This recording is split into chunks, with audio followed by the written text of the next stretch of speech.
that failure thing is like, it's going to happen, but you're going to learn through the process of failure. Like, I remember when I first started managing him, like we did a show New Year's Eve and it was terrible. Like it was at like this dope venue, but like just the logistics of it was terrible. And like, it just fell through. And like, he was just so upset, so distraught. And he was just like, bro, we can't put our name on these type of things and they fall through like that. And it was just like, you're right. Like that was an idea I thought was going to be great and it wasn't. And so like, we got to go back to the drawing board. And like, we went back and we learned our mistakes from it and what it was. And like, then we were able to build on it. And it's just like, yeah, if you don't take those L's, you won't get to the W. If you don't take those hard lessons, you won't be able to give a great presentation.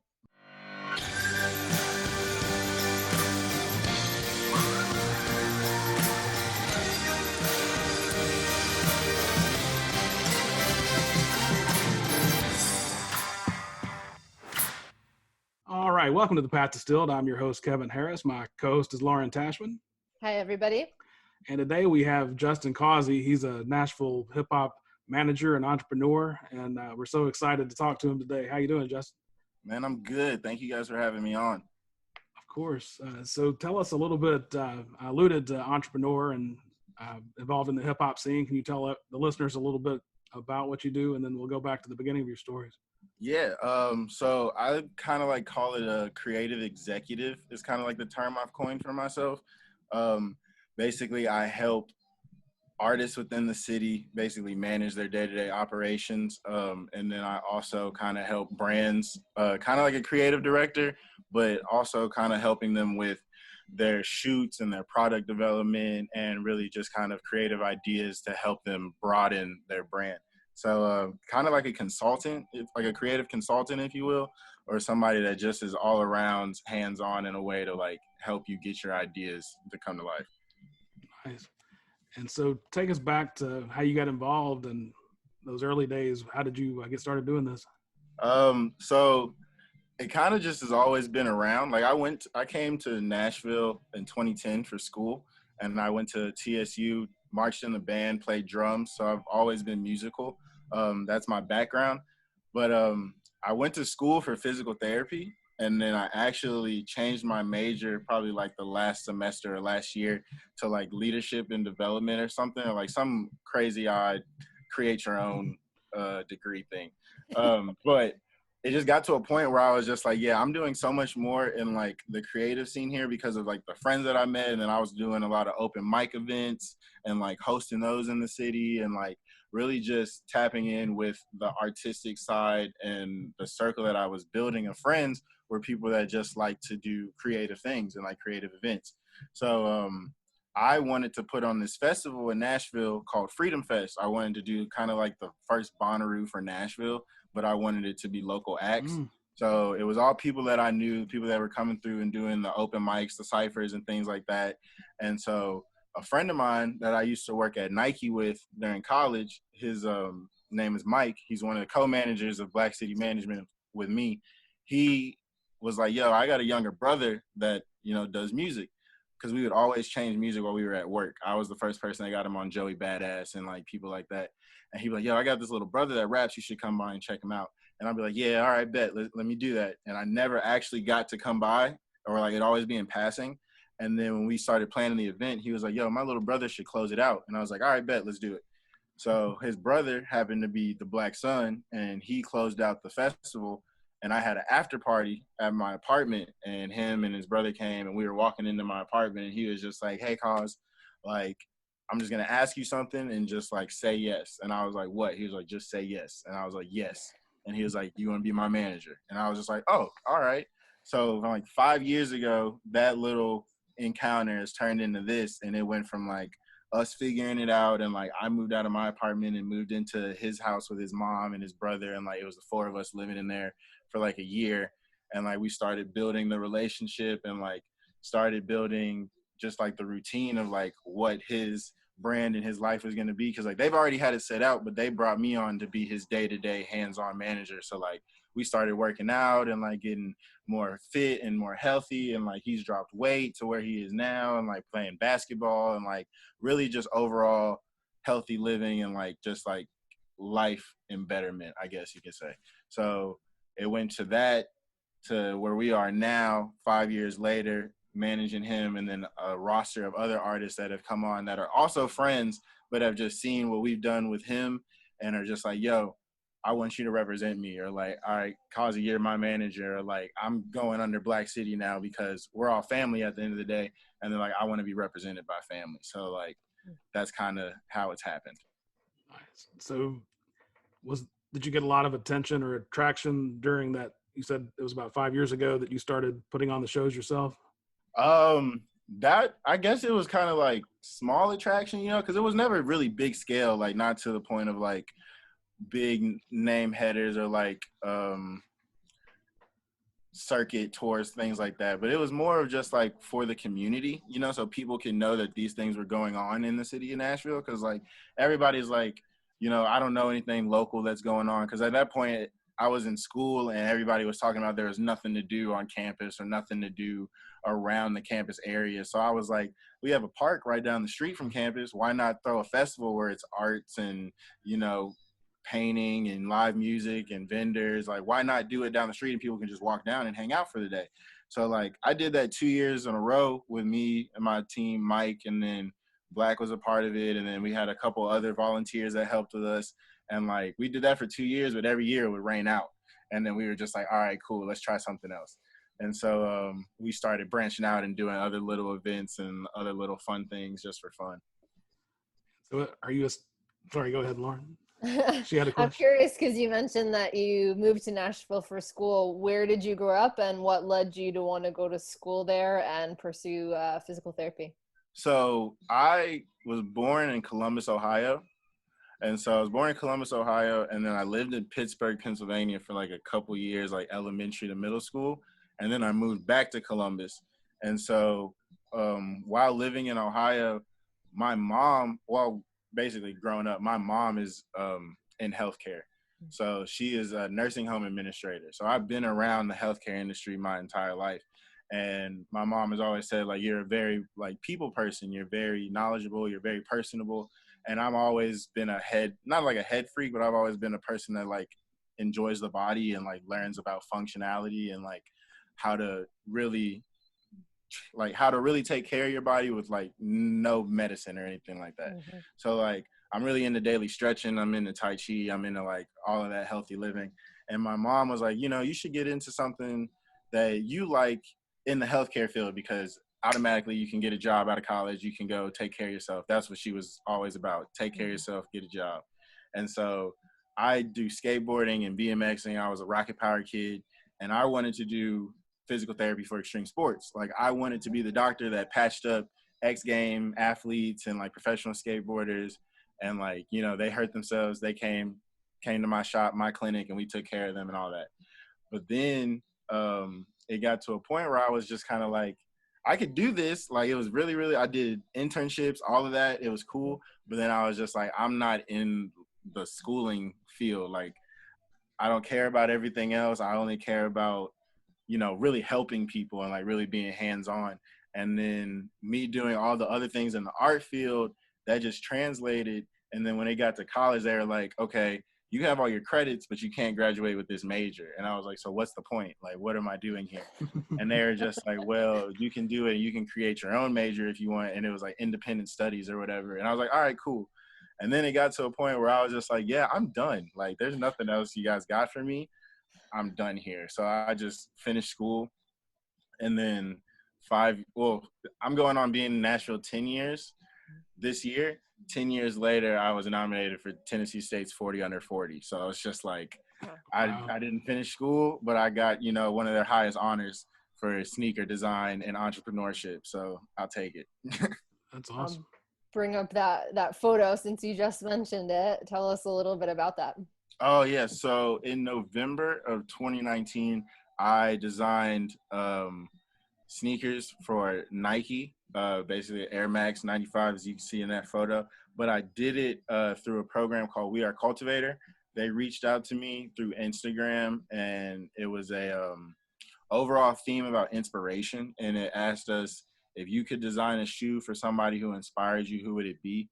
And I picked one of my friends who also is one of my coworkers in this industry, I guess you could say. Her name is Delisha Davis, and she is an artist manager. She is an entrepreneur. She is an event planner, event coordinator. She does everything in the city that you can think of that has to do with music or social change or like really pushing entertainment and local artistry. She has her finger in it, and she's been doing it. She has a music blog, entertainment blog called 2Ls on the Cloud, and that's what the sneaker is based off of.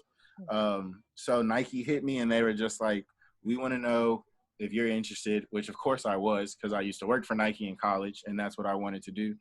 And it started probably in like maybe early August or a month before, and they were just like, they hit me in my DMs because I was working for Enterprise at the time.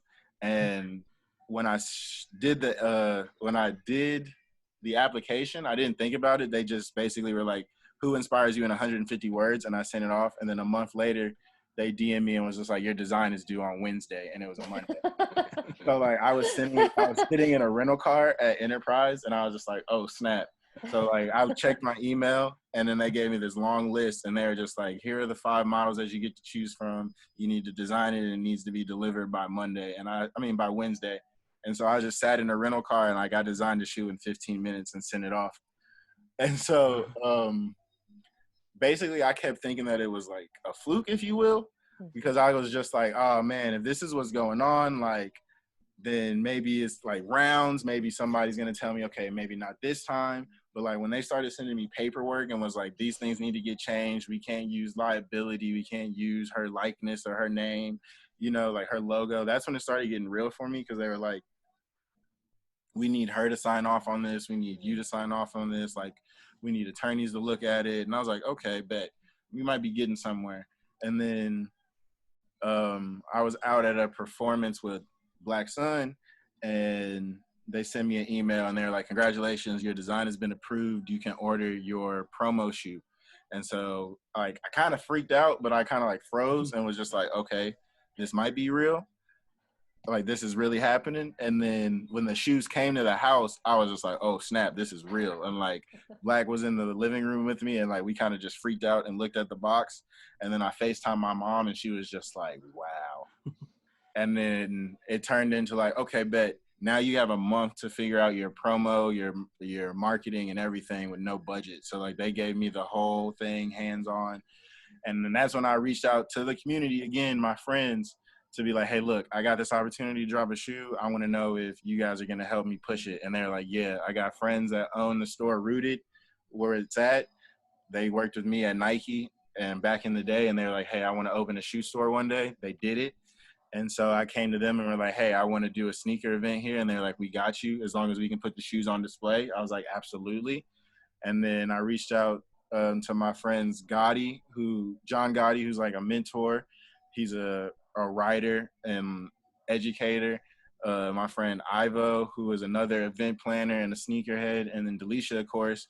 And then we had just like a sit-down panel discussion about music, hip-hop, and sneakers, and what their influences are. And then I had everybody come out, and I had like stenciled Air Max 95 and Nike signs out with colored pencils, so people can design their own and color them and take them home. And it was a really cool night. That was one of those nights where I was just like, I didn't know this many people messed with me or like supported me. And then people came out and they were like, no, you did something really, really major for the city. And like, I never thought that I would witness this being from here. So like, you did it, and you put spotlight on the city of Nashville, and you put spotlight on a Black woman. So like, you did something I'd never think would happen. So I just appreciate that. Yeah. It's a really cool story. Very cool. Now, first of all, that was interesting that Nike ended up in your DMs. Usually it's the other way around, right? Yeah, usually. And the other question I had, I guess the first question about that, do you think that the creativity was greater, perhaps because you were on such a short time frame?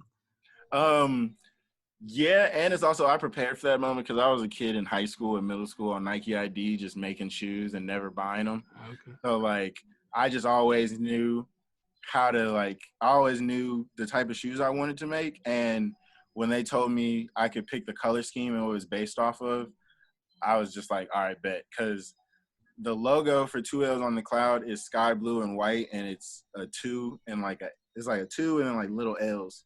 And so I took it and basically just flipped it and inverted it. Like I made the shoe that you saw got made and produced, which is the all upper powder blue with the white bottom. And then I flipped it and made it an all white upper with a powder blue bottom. But I'm glad I went with the original because in the drop, there was a couple other people and they did the same design with the same kind of cloudy aspect, but their execution wasn't as great as mine. So the way mine's worked out was just like, nah, the sky blue, it was like you're sitting on a pair of clouds, like you're walking on it. And the advertisement for it was all done by Black women. Like they helped me bring it to life. So like my friend Erica, she did all of the advertisement for it, made it look like retro Nike style because that's what I wanted to do, retro Nike advertisements. Because like, again, working for Nike, they told us all their key points on selling. And it's about brand identity and it's about having a story to connect your customer to the shoe product. And then it's about really selling the product. So that's what I went for. Did you get to keep your own personal pair? Do you have a Yeah, pair? and actually I didn't I never planned on buying the shoes. So that's another crazy story is like I wasn't going to buy the shoes for myself because just the idea of getting to design a shoe for Nike and then getting to honor one of my friends was enough for me. Like I'm like, cool, bet. I did what I said I wanted to do, on to the next thing. But like that night at the event, I told that story. The free pair that I got, I gave to Delisha in her size because they're for her.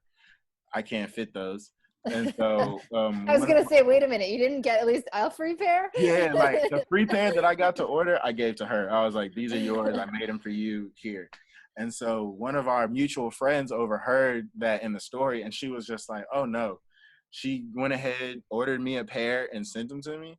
And she was just like, they'll be there when they come. And I was like, thank you so much. I appreciate it. Like I wasn't even going to get them. And then my mom surprisingly got me a pair because my birthday's in November. So she was just like, here, I bought you your birthday gift, your own shoes. And I was just like, oh man. So I actually got 2 pairs of my own shoes in my collection, and I only wear one, and they're in the box. And then the other pair, I got Delisha to sign the box, and I'm just gonna hold on to those. That's cool. Because I was gonna say, if you wore your only pair, eventually you're gonna wear them out, right? Yeah, now you I only wear them. I only wear them a couple times. Every once in a while, I bring them out, but I keep them in the box. And you mentioned you were one of the 40 under 40. I don't tell a lot of people, but I was one of the 250 over 250.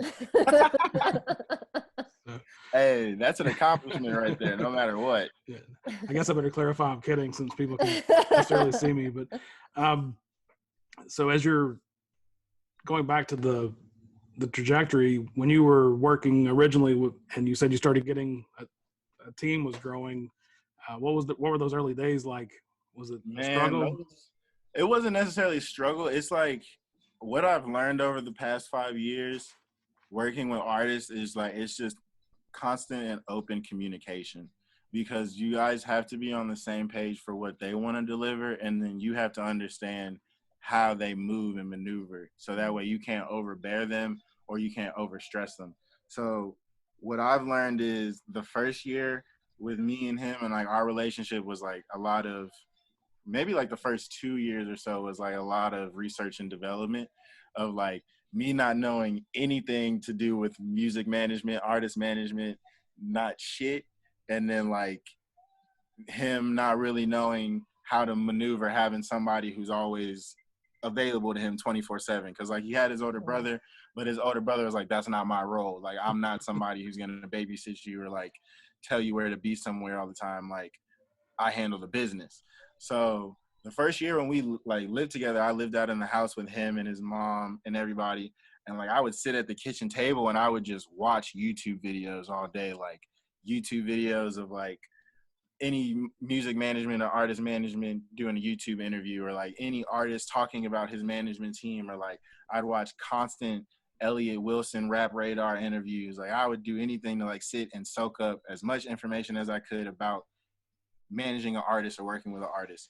And then I was reading Everything You Need to Know About the Music Business. And like, I just finished that, the new edition yesterday, and like really just learning and understanding, okay, bet, what can I offer? Or like, what can I help him be a better person? And then with him, it would be like, all you do is sit there on YouTube all day. Like, what are you doing? Like, I need help. I need you to send emails. I need you to do this. And then I'd be like, okay, bet. And then like, now we're at a point where me sitting and like watching YouTube videos and understanding things have like learned me how to really tinker and like really understand situations with him. And then like I've learned his recording process and how it is like I don't need to be in the studio with him 24/7, even though my room is right above his studio. So it's like I hear what he's working on, but I know when he's prepared to tell me or present it to me, he'll present it to me in like a full product and be like, this is what I got, this is the song, this is what I see, and like this is what I work on. Like he hit me today and was just like, hey, what are you doing later? And I'm like, I got these things to do. He's like, okay, well, I want to shoot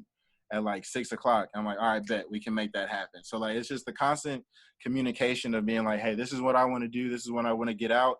And then we work towards it. And then with everybody else, that was like, again, our friend group, people coming together. When we were living in his mom's house, his room was also the studio. So like he had his bed right next to the desk where it was the studio monitor speakers. And so it'd be like 3 or 4 people moving in and out of his room, working on music or sitting in the living room in the kitchen, like working on other creative products. And that's when like Josephine, our producer, came around and he was sewing and making clothes in the living room on a sewing machine. And then he started saying, you know what, I'm gonna start learning how to make beats. And then like he started sitting and learning how to make beats. And 5 years later, he's like one of the main premier names in like Nashville hip hop for production. And then like Ro Marquez would be there hanging out and sitting down, making music and working together. And then they just be moving back and forth. And then they got to a point where it was like, hey man, I need my room back. And so there was so much overcrowding space. He was like, I need my room back. I need to be able to sleep. And we moved the studio out from there. And then they got a studio space down in Diamond by Metro Center. And then they started growing in there. And then I disappeared for like 6 months because I got into a really crazy car accident. And then we came back, we got a house, and then we moved everything here into the house, and then it just started flourishing. And so we've had a full studio downstairs, and everybody's come around, and it's just been like, no, this is what we're working towards. This is what we're pushing.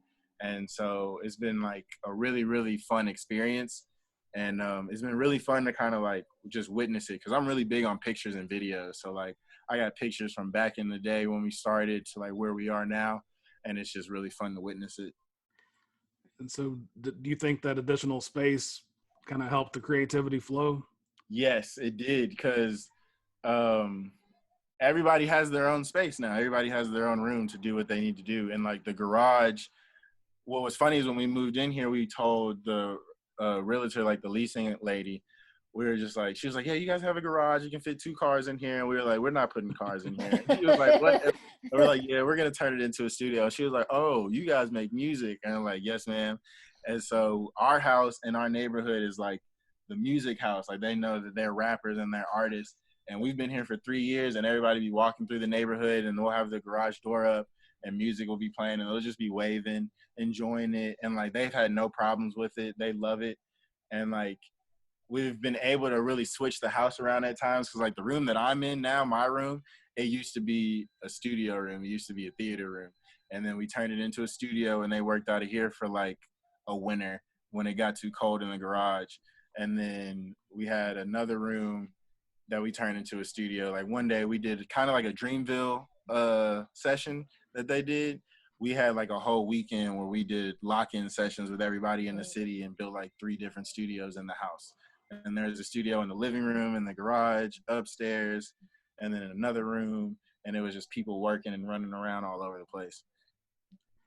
I noticed with the Black Suns video, the production quality is really high. Who's in charge of the animation and some of the film crew? Man, so a lot of the filming is him and myself and like just our friend group.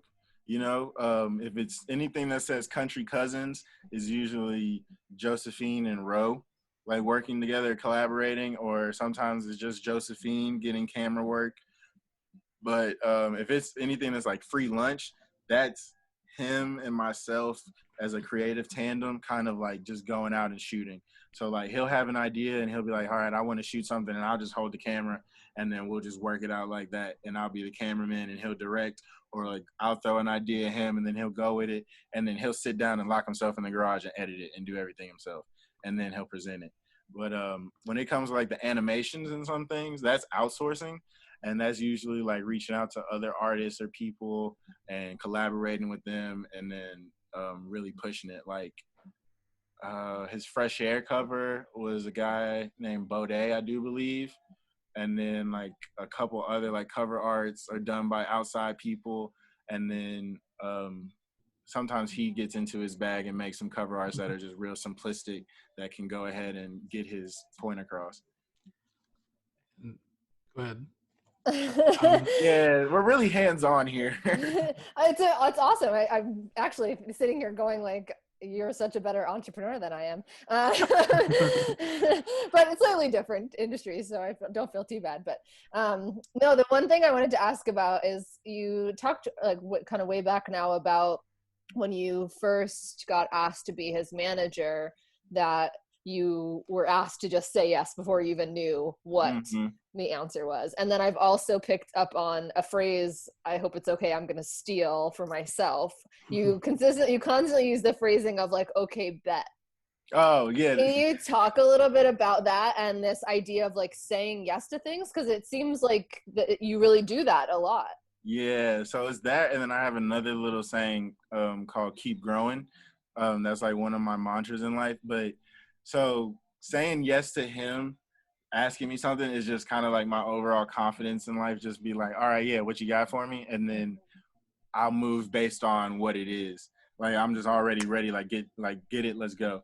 I'm about action. So with him asking me that day, I guess because he told me this recently, which I feel like he never did, is like that day was kind of like a test. You know, like in his head, he was looking for a manager, and then the way that I was moving and things like that proved to him that like, okay, bet this is somebody that I can rely on and I can work with and like understands me. And I'm like, all right, cool. So when he moved off of that and told me, hey, just say yes, it's like, all right, I already kind of have this small little relationship with him for this day. Like I'm confident on what it is. All right, yes, what is it? Will you be my manager? Oh yeah, cool. And then like, okay, bet is just something, I guess, which is down south vernacular, which bet is just like, okay, yeah, good. Or like, I heard you, I understand. So that's something we say here with us is just like, bet, got it, done, deal. And so it's real small, real short. Somebody can text you and be like, hey, can you pick me up at so-and-so? Bet, that's it. And so, yeah, those, and then keep growing is my mantra. I got little keychains and little stickers. And so, keep growing is one where sunflower is my favorite flower. Yeah. And like keep growing is one of my mantras where it's basically just like every day is a new day to grow and learn, and then every day is a new day to go ahead and like tackle the obstacles in front of you. So it's just like no matter what, don't stop growing, because at the end of the day you're going to be able to look back and be like, dang, look where I came from, look what I did in that amount of time. So that's one thing I've been saying to myself for years, and then I kind of turned it into a little brand, and I've just been recently selling stickers and keychains, and then I got coffee mugs in product development now. Nice. Yeah, so just little mantras to myself that I say, and then things that the squad say that we push each other for. So we're all about like culture, like cultivating culture and communities and relationships and things like that. And I have a comment and then a question on that. When you tell the story of him asking you to be your manager, you know, the TV show Atlanta, when Donald Glover's character, he gets asked to be the manager, and then it reminded me of that because when you said, I forgot the other character's name, but he was unhappy with him, and you said, yeah, Paperboy, and he said, he told you were watching YouTube videos all day. That's pretty similar to that episode where they got into it. Nah, man. And see, like, and that's what it is about, like, artist management is, like, it's about relationships. So, like, me and him have butted heads multiple times, but when we butt heads, it's all about communication and clarity. So, like, we'll butt heads and then probably not talk for, like, 3 days to a week. and like he'll just do what he does, I'll do what I do, and then like we'll come back and then like we'll sit down and be like, all right, so like you see why I responded in that way, or like you see how this is what I felt about that way, and be like, I need this from you, or like I need you to do this, or we need to do this, and like we'll start to come together and like really cultivate it. So like when we butt heads, it's always in a like, okay, maybe we've been working a little bit too close together. Let's break up, let's do our thing, and then come back and be like, all right, this is what we can do to move better. So like that was a period in time where it was just like I'm frustrated with him because he's trying to learn how to work with me, and like I'm trying to learn how to work with him. So it was like really figuring it out how we can work together. And what makes it even crazier is our birthdays are a day apart, so we're like the same person, just different. Yeah. There's a good and a bad to that. Yeah. And so the other part I had a question about was you mentioned the keep growing or whatever. Is that the catchphrase? Keep growing? Yeah, keep growing. Mm-hmm. Yeah. Where did you develop that mantra? Was it something you've always had, or was it not necessarily the phrase, but just that idea? Yeah. I guess it's something that it's always been with me, you know, just going through life. And it's always been something I've said to me, like, keep going, keep growing, keep pushing. Like I got a little skateboard tat on me that says keep pushing. So it's always been like that kind of variation of it. But I think when I formulated that idea for real, like I said, it was after my like car accident. Like I got into a really, really crazy car accident in Atlanta 3 years ago. It was with a family reunion, and I broke my foot and ankle in 2 places, all the wild shit. But I was out for 6 months. I was away from everybody. I was recovering in North Carolina, and I wasn't doing anything music related. Like, and I kind of felt, you know, I kind of had like a short little like depression period, because I'm like, I'm not able to move how I usually am. I'm not able to be of service to my friends and my people. So I was like, okay, I got to push through this a little bit more.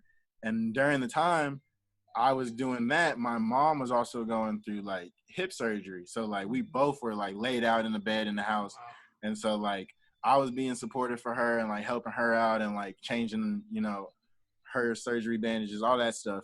But it got to the point where it was just like, all right, bet, keep growing, keep pushing, because at the end of the day, you're going to look back again at how far you came. So like that's where I would be sitting in the living room and I do my own physical therapy, because I went to school for physical therapy. So like I'd sit in the living room, do my own physical therapy, get my leg back. And then like the doctors would tell me, yo, your progression is way better or way faster than like anybody we've seen. So like keep pushing, keep going. And I'd be like, yeah, keep growing. And they'd be like, exactly, keep growing.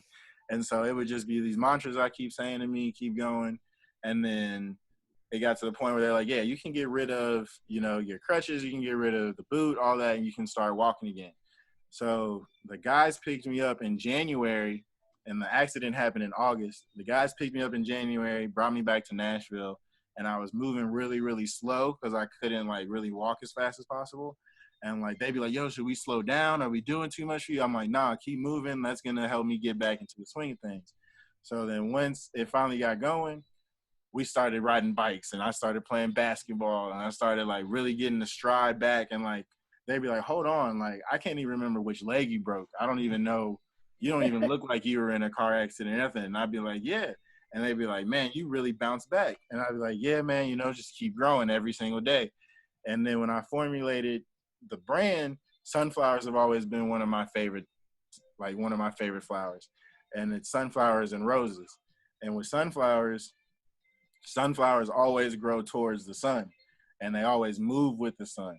So if everybody says when you look at the sun, you're getting energy and you're getting light and you're getting food sources. So with me, I've always told people, like, I go outside and just sit and stare and like just feel the sun hitting me, and it's like, all right, cool, I got my energy for the day. So like I put the two together, and I was just like, all right, cool, keep growing. This little sunflower is going to be my mascot. And I had one of my friends in Vegas, she drew up the emblem, and she just put like my little face in it, and then that was it. And then I went ahead and made stickers first, and was like, hey, I want to see if you guys mess with it. You know, this is a little mantra I say, and people started taking it and were like, no, we love it. We love the sunflower. We love the whole brand. It's you. And then I'm taking it. It's kind of like making it, it's like an overall brand, but it's kind of like small home goods, you know? Like I don't want everybody to just be like, oh, he's throwing it on a t-shirt, he's throwing it on a hoodie, and he's selling it. It's like, no, I want knickknacks that people want to hold on to and buy and like really cherish. So like I started with stickers first because they're little and people can put them everywhere and everybody can see them. And then keychains. And then I got coffee mugs. And then I want to do like little pillows, little home good things. And then I'll come with hoodies and t-shirts because everybody knows I love hoodies.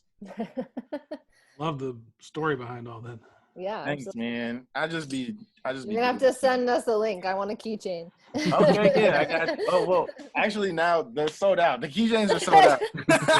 All right, I'll get the coffee mug. Yes, coffee mug's coming soon. So I'm curious, and we'll talk a little bit about this, but so some of your artists are appearing on other albums, or their own albums, plus guest starring on albums, and you've done a show, at least the collective has done a show at Acme Feed and Seed and some other type gigs. Between the success and the time that you're building it, were there ever times that you felt, man, I can't do this anymore, or were there times that you thought about exiting? No, not at all. No times thought about exiting because like I feel like this is a journey that me and my friends were made for, because like it's something that it's really, really difficult to like find a group of like-minded individuals that are all towards the same goal. So when you find that, you like really, really hold on to it. And the little glimpses of things that have happened in my life, I felt like this is what I'm supposed to do, or like this is the path I'm supposed to be on. And like I said, watching a lot of documentaries and watching things, like I'm a big hip hop kid, like hip hop is a part of my life. So like watching early hip hop documentaries and things like that, even going to shows, like I've always been a person that has been to the artist. So like I've never paid for backstage fees or anything, but I've always ended up backstage. I've always ended up talking to artists. Like I've never gone out of my way or like yelled at somebody and be like, oh, yo, I'm one of your biggest fans. Or like, it's just always been like, we have this common connection and understanding. And they're just like, oh no, cool. Like you're a cool person. I respect it. Like you treat me like a normal person, because that's what it is. And like, there's been moments I know with like Black where we've talked where he's been like, man, I don't want to do this anymore. Like he feels like it's delayed. And I'll be like, put that in a song. Put it in a song. And then he'll put it in a song, and then he'll go back and listen to it, and he'll be like, man, I really felt like that at the time. And then I'll be like, but you got it out, didn't you? And he'll be like, yeah. And I'm like, and now how do you feel? And he'll be like I can go make another one. And I'll be like, see, and that point is like, you still want to do this, you know? And it's like in the music, what I've noticed in the music industry is like, none of it is instant gratification. Like it's all about doing the work until you get to that point of where you get noticed, but you have to keep doing the work to keep the notice, to keep the attention, and you have to keep doing the work so they can be like, oh, look at the work he's done and look at the work they've done. That means like they've been at it. If you just pop up out of nowhere, they're going to be like, I don't know who this person is. I don't know where their work is. I don't know what they stand on because I haven't seen anything. But like with us, it's like, no, you keep going away, keep chipping at it. Then people are going to start taking notice to it, and then people are going to start falling into it. And then the things like the shows are going to come, like the Acme Feed and Seed, the Red Bull show, and like the festival shows. And like they may be small tier now, but those add up. Those mean something. So like we keep going ahead and chipping. We're doing it. And like I'm a person that really looks at things for what they are. So like I'll tell them like, who are you? And they'll be like, huh? I'll be like, who are you? And they'll be like, my name is Sean, or my name is the artist, or my name is Rolandis. Or I'll be like, no, but like, who are you and what do you do? And they're like, I'm an artist, I'm a rapper. And I'm like, exactly. What do you do every day? I go to the studio and I rap. I'm like, exactly, you're a rapper, like you do this. And they'll be like, okay. And then they'll have moments where they'll be like on a show and I'll be like, yeah, you just opened up for so-and-so. You just opened up for so-and-so. And they'll be like, yes. Like when we went to Los Angeles, we worked with one of our friends, Ron Gilmore, who's a producer from the city. And so he's worked with J. Cole and Jay-Z and other people. And like, he opened his house for us and we went and worked, and like, they're working underneath platinum plaques of one of the biggest acts in the city. Like they're working in a space where like this person has probably done some work in. And it's like, yeah, like look at where Faith took us and like, look at where the journey took us. We're in Beverly Hills, working in a recording studio, working underneath plaques of one of y'all's favorite artists. Like I get that literal and break it down sometimes. So it can be like, we're doing it. Let's keep going. Let's keep growing. And then that's just what it is. So I really don't ever have any doubts or faith about it because I just feel like this is what we're supposed to be doing. I can't imagine how they felt. I got goosebumps just hearing the story. I want you to be my manager. Yeah. And I think I should clarify, we have 19 countries, listeners in 19 countries so far. So I just want to clarify, Acme Feed and Seed might sound like a place to buy food or for horses, but it's actually a venue that's highly coveted here in Nashville, right? Yeah. So, well, it's cool. I mean, you were mentioning, as you were talking before you even said the word, which you ended up saying, you mentioned, getting them to focus on the journey. And I was hearing that as you were talking, right? Like trying to reorient them away from the destination or the outcome or the goal, and really focus on the here and now and the journey and just where you are and who you are and how to keep pivoting and moving. It sounds like that's kind of what you did even all the way back in college when you decided not to do that major and they told you had to create your own major. But do you feel like that's always been who you have been, or that kind of grew out of you out of a particular kind of situation or experience? I think it's a combination of both. Like the accident was one of those life-changing moments for me. It was kind of like my Kanye moment, where you just kind of have that like, forget it, like life can be gone in a day type thing, like in a blink of an eye, like you're here for a purpose, let's go get it every single morning.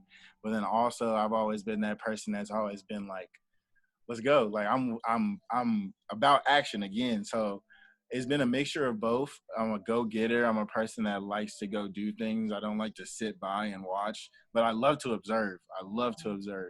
But I'm a person that likes to just go. And if I think of something, I like to go make it happen. Like I did it in high school. I did it in college. Like I'm just a person that, like, if I visualize it, I got to go do it. Well, and I think to what you alluded, you were talking about the injury opening your eyes a little bit. I had a health scare a couple of years ago, and everything that I had planned, the thought that kept running through my mind is, what was I waiting for? So it sounds like you've had a similar type realization there. Yeah, and it was kind of just like it was kind of one of those moments where it was just like, like I'm here. My mom has always told me this. She was just like, there's purpose on your life. She's always told me this over and over again since I was little. Like I was a preemie. So she's always been really heavy on like, you have purpose on your life, go for it. So when that happened and like I just came out with, a broken leg and foot, it was just like, all right, bet, I'm still here. And a lot of my friends who were in Nashville were hitting me. They're like, how are you so optimistic about this? Like, how are you so like happy and smiling through all of this? And I was just like, I mean, I'm here, like I was leaving my hotel with my family from a family reunion. And then I got into an accident, and then it's like, oh, I wake up with EMTs around me. It's like, oh, okay. I was just surrounded by love, and now I'm tossed in the middle of the street, and now I'm at a hospital, and it's like my family's here. It's like, okay, cool. Like, no, I know I got support. I know I got loved ones, and I know that I'm still here, like, to fulfill my purpose. Because if I didn't wake up, I don't know what I would have done. I don't know where I would have been or what it would have been. But the fact that it happened and I was able to look back on it and look at the car and be like, oh, okay, cool, I survived that. Bet. Then I can go ahead and like conquer whatever's in front of me. So I don't really worry about anything anymore. Sure. And that's a perfect segue. What's next for you and your collective? So right now it's just like finalizing a lot of things, finalizing projects for everybody. Some artists are working on singles. Some artists are working and finalizing their projects, getting some features in and getting some last things taken care of. And then really just keep the ball rolling, keep the wheel moving, and make sure everybody is just having their time to go ahead and, shine. I like to think of it as, we like to use it as like basketball terminology. So like everybody's just in the rotation, just ready to get up and go and get on the court and, play a triangle offense. Yeah. And so Lauren has a question. I can tell by the He's really good at reading my face. I was just thinking, because you were talking a little bit before about this, but I don't think I didn't ask this question of what's that transition been like of really working and managing one artist to now working with several people? it's just the family's gotten bigger, and a lot of people be like it's overwhelming, but like again, I'm not the only manager. Like it's three of us. I just am the one that everybody sees more because I spend most of my time with them, and I live with them, so everybody sees me more. But it we really do a good job of just giving everybody what they need, because like we don't show any type of special favor or anything. It's like, no, we make sure that like we have a huge group chat with everybody, and then we have a group chat individually with everybody, whereas the one artist and the management, and then one, the entire group and the management. So it's like whenever it's somebody's turn, we'll go and we'll have conversations with that person, be like, all right, this needs to get done, and like, what are you working on, or what do you want to do? And then we'll work together on that and then move forward. And then when it's come together with them, we work as a unit. So like going to LA, it was, hey, I need everybody here at the house at this time so we can go ahead and make sure that we're all together. Or like, hey, we're going to meet here. I got everything taken care of at the airport. So like, just be here and we're going to get there safely. And then everything's good for the Airbnb, like make sure everybody has their boarding passes. Like that was probably my first real test of like, okay, I can do this management thing out of the state. Cause like we've had, or like on the other side of the country, cause like we've had shows in like North Carolina and Atlanta and like little things like that. But like getting 4 grown men on a plane early in the morning across the state, it was like, all right, bet you got your boarding pass, you got your ID, you got your ID and your boarding pass, you got your charger, like cool, let's do it. So I honestly love it, because it's, at the end of the day, it's me getting to hang out with my friends. Like I don't look at it as work. I never have. So if they ask me for something, I'm there. And like I'm there to be like, all right, bet, let me go ahead and get it, or let me go ahead and figure out how I can get it. And so I thoroughly enjoy it. And I'm like, yeah, whatever you guys need, I'm here for it. It sounds like you really kind of love and thrive in that energy and kind of the fast pace and a lot going on. Do you ever though feel like you've got too much on your plate, like you're wishing maybe you could learn to say no a little bit?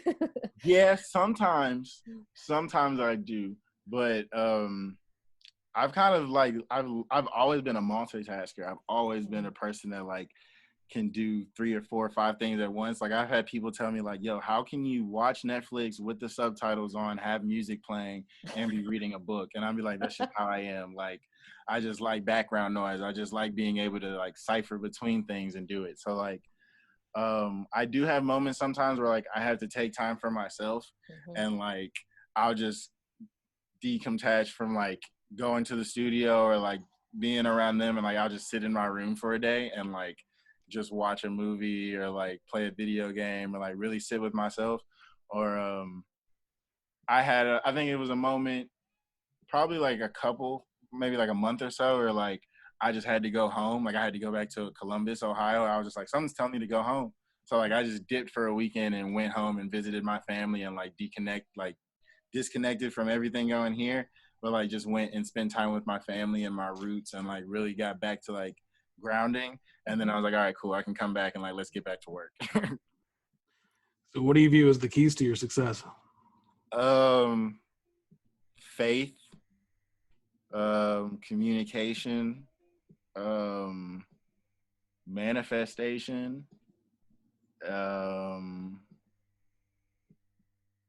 my team, because it's like it's a group effort at the end of the day always. And probably, what's the 5th one? Man, just like that drive, a lot of people don't have it. A lot of people want some things, but they want it just as soon as they ask for it, and they don't want to work towards it. So yeah, that drive is really, really important. I'm ready to do whatever. What have you learned about yourself throughout all? How to like being a better and effective leader, and how to be a better communicator. I'm a person who doesn't take compliments really well, because like I'm just always in the action of doing things, and like I don't like to be hyped up. So when people are just like, no, you're working out here, I see you doing things, and I'm like, nah, I'm just living. Like I'm just doing things. And like we did a shoot for the Titans yesterday, and people were like, "You're shooting for the Titans." I'm like, it's just another day. You know, like I downplay a lot of things because like I don't like to overly boast about things because like I still feel like me myself is doing the work, but like we're doing the work as general to like get to where we want to be. But like that also goes back to me looking at things bare minimum for what they are. Is like, nah, like you shot for the Titans, cool, go on to the next thing. You did this, cool, go on to the next thing. So like I've been really learning with myself just how to be more. I'm already humble, I'm already modest, but like how to be more like, no, you're doing these things and people are realizing it. So like keep being that type of person and being a good person and good things will happen to you. So like I just try not to be too like over neurotic and you know, look at all this dope shit. No. Well, I think that's actually endearing to most people. Someone that's accomplished but not out there bragging about it necessarily, I think appeals to a lot of folks. So yeah, that's probably why a lot of people want to tell you, because you're not out there necessarily showing it yourself or bragging on yourself. yeah. They always say when other people brag for you, it's better. So like when other people be like, "No, this guy right here," I'll be like, "Yeah, that's me. Hey, how you doing? Nice to meet you." Sounds very similar to my reaction. Anytime people start bragging, I kind of clam up. But yeah, they'd be like, "This is Causey," and they'd be like, "You're Causey," and I'd be like, "Hey, how are you? My name is Justin Causey. It's a pleasure." So what advice would you have for an up-and-coming entrepreneur or hip-hop artist or manager even? Just I almost pulled a Nike and was like, "Just do it." But like, nah, man, just like if you believe in it, like if you really believe in it, go for it because like God gave you those visions for a reason, and like those visions are gonna come true. All you have to do is put in the work and the effort. Because like I know from personal experience, me and my friends like we'll be doing things and we'll have a moment where we'll step back and be like, "Yo, I had a dream that I was doing this," or like it'd be deja vu multiple times. So like only you know what your life is made for you, and like you have to go out there and like accomplish it. And probably also is like don't be afraid to ask for help, and don't be afraid to rely on the people that you call your friends because they want to see you succeed as much as you want to succeed. And so we ask every guest. Lauren and I met while we were studying expertise. And so one extreme view of expertise is you're born with everything that's needed to be great. Mm-hmm. Don't have to do any work. It's already Mm-hmm.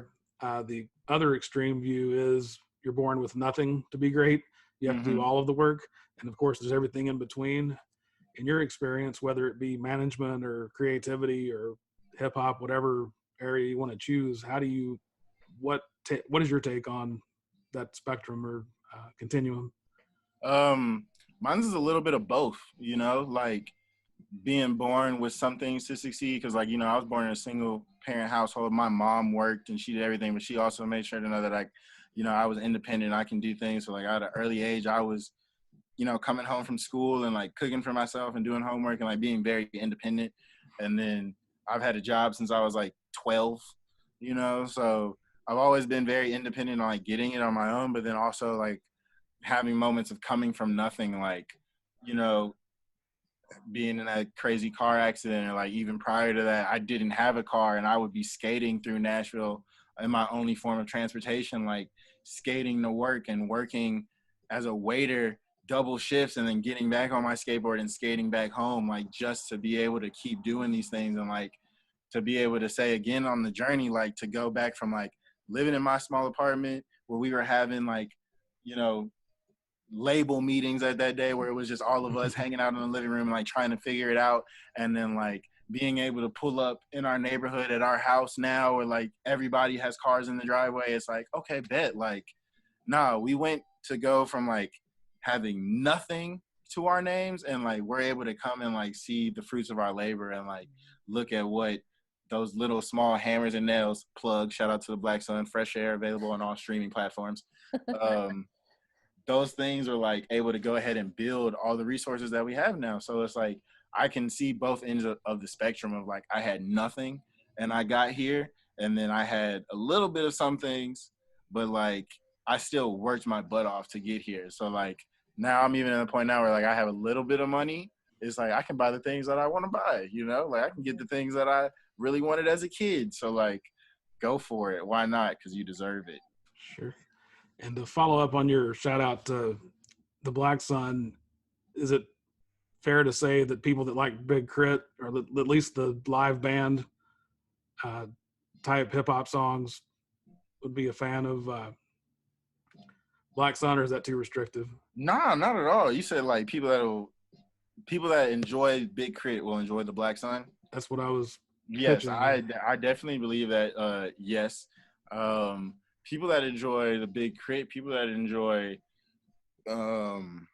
like Talib, people that enjoy like lyrical, real deal, like thought-provoking, but like real cut-through speaker, hard-hitting boom bap raps will enjoy the Black Sun. And then like we'll give you that melodic jazz, we'll give you that, you know, snare, heavy hitting, but he'll give you some real introspective, like deep thought. He'll give you the whole spectrum. Like the Black Sun can really embody any type of artistry you want. It's just you got to tap into it. Sure. But Big Crit, yes, definitely. We got that soulful jazz for you. Definitely down here. And he's I can vouch for how strong of a lyricist he is. I like his lyrics a lot. So. Yeah, so much on the way. That's exciting. You mentioned you were just mentioning before kind of how hard you and your team and everybody has worked, right? That you've earned everything that you're getting and trying to pursue. But I'm curious also if you feel like growing up skateboarding and being interested in those type of kind of high risk or looked at as high risk sports, do you feel like that has influenced you and how resilient you are also? Yeah, because I guess I've always been kind of an Evel Knievel kid. Like my mom would always be like, "You just jumping off of stuff." So yeah, funny story. You know the big wheels? You remember big wheels? Mm-hmm. I had a big wheel till I was like 12. Because me and my cousin would just ride it down hills doing 360s on it. But yeah, like yeah, I guess that resiliency is just like I've always been, again, just a go-getter. Like I just want to go and accomplish it, so that way I can be like, I did it. Now on to the next thing to accomplish.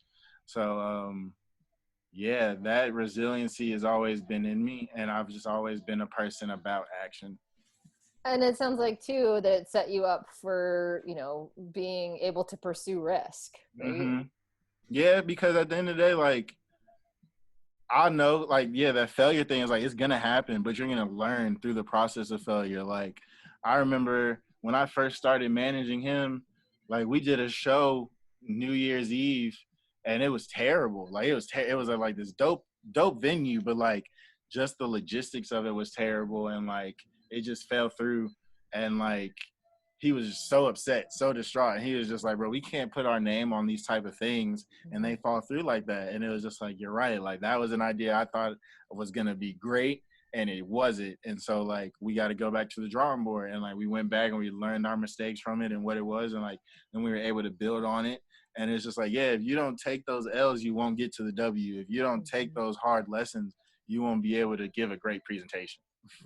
Yeah, absolutely. So like, I definitely have understood what's going to happen when you try and go for something. And if you don't get it the first time, it's all right. Just keep going. I just saw that Lauren helps put together those excerpts, the quotes. I just saw that on a Instagram me too. post. I know. I need to write that down for myself. In real time. Yeah, I got a bunch of those little sayings. So, and what's the biggest takeaway from your story? The biggest takeaway from my story is, man, yeah, I guess keep growing. That's the biggest takeaway from my story, because like you just never know what life has like in store for you unless you just keep going to it, and then you'll just be able to sit back and be like, this is the life that I lived. So, yeah, I think that's my biggest takeaway. And also is just like live in the moment and enjoy it. Because I used to stress about that shit in high school.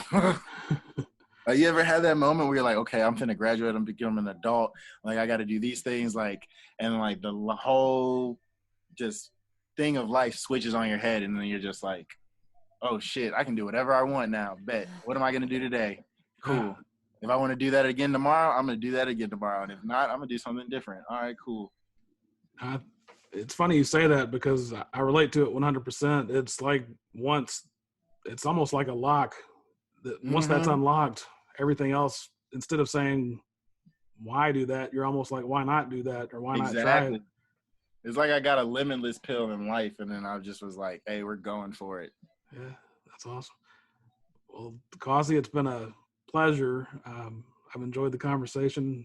It's I think the listeners will love it, and can't thank you enough. Nah, man, I'm thankful for the opportunity. I'm always surprised when people want to just sit and talk to me. The Path Distilled is hosted by Kevin Harris and Lauren Tashman, created and produced by Kevin Harris. The content is copyrighted by The Path Distilled, all rights reserved.